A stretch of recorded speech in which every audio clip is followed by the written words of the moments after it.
Agi kachiel kod mamoko yor adimba, yie mar mondo mi bed koda nyaka igiko mar weche manyien mag migago. Nyinga Joyce Oduor. Parni weche makamagi bende nyalo neno achiel kachiel kokalo e Facebook kama wantiere live Ramogi TV, mbui marwa mar YouTube bende nyalo luwo weche makamagi achiel kachiel Ramogi TV Kenya. Ote mora mora bende nyalo chwalonwa kokalo e namba mar ote machuok 236000 machiegni.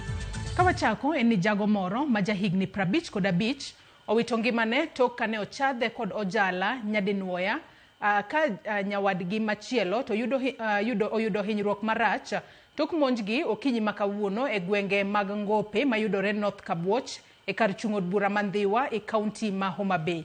Jal mowito ngimane moyang nyinge kaka Joseph Otieno Mogo kod nyawadgi wachore ni nomondo pur kar sa 11 mar okinyi kama ne omonjgi kod kweth moro manomanore kod ojala.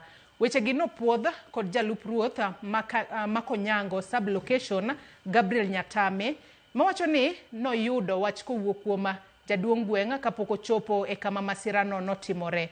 Nyatame wacho ni ywaruok mar anyuola osebedo kuom thuolo malach, kowacho ni ywaruok makamano osechopo e doho, kata kamano ywaruogno podi dhi nyime. Eseche mag apisas mag obila to wacho ni nonro podi dhi nyime. Achich mar tim makamano to noringo molal ka ng'at manohinyore to nochwal nyaka e osiptal maduong' ma Homa Bay.